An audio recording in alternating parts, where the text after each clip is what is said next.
এক সাহাবীর ঘটনা শুনে হযরত আবু বকর রাদিয়াল্লাহু তাআলা আনহু বলতে জিজ্ঞাসা করিলেন, ইয়া রাসূলুল্লাহ সাল্লাল্লাহু আলাইহি ওয়াসাল্লাম, এক মহিলা যখন রাসূলের কাছে আসলো, ও প্রিয় নবী বিশ্ব নবী হযরত মুহাম্মদ আরবী, আমি তো জিনা করে বসলাম, আমার জিনা করেছি, এখন আমাকে শাস্তি দিন, আমাকে পাক পবিত্র করুন।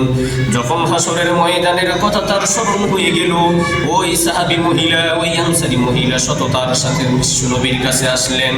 বিশ্ব নবীর কাছে এসে যখন বলতে লাগলো, ও বিশ্ব নবী, মায়ার নবী, আমি তো জিনা করে বসলাম, আমাকে এখন পাক পবিত্র করেন, জাহান্নামের কালো অন্ধকার দুয়া থেকে বাঁচান। আল্লাহর দুনিয়ার মুসলমান,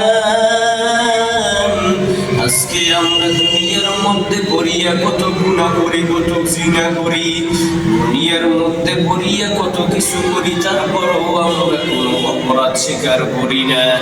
এত চুরি করার পরও আমাদের হাত কাটা হয় না, কোরআন আইন শাস্ত্র অনুযায়ী আইন দেওয়া হয় না। ওই মহিলা সাহাবী, আনসারী সাহাবী যখন বিশ্ব নবীর কাছে গেলেন, রাসূল সাল্লাল্লাহু আলাইহি ওয়াসাল্লাম বলতে লাগলেন, ও মহিলা সাহাবী, তুমি চলে যাও, তোমার শাস্তি আমি করে দিব।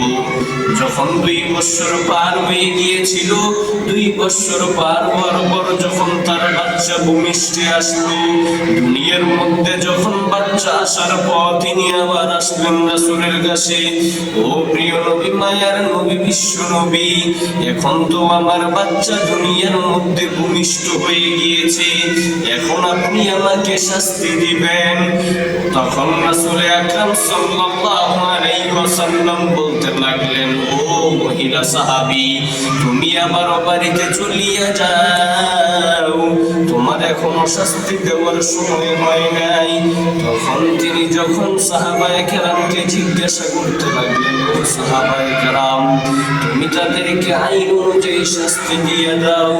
তখন তিনি বলতে লাগলেন, ওরে দুনিয়ার মুসলমান, আইন শাস্ত্র অনুযায়ী যদি তুমি শাস্তি না দিয়ে দাও, তখন দেখা যাবে যে যদি আইন অনুযায়ী শাস্তি না হয়, তাহলে হাসরের ময়দানে ওই সাহাবী মহিলা জাহান্নামে ভুগবে। তখন সাহাবায়ে কেরাম আইন শাস্ত্র অনুযায়ী ওই মহিলাকে মাটির নিচে গাড়ি দিলেন, তারপর তাকে মারতে মারতে শহীদ করে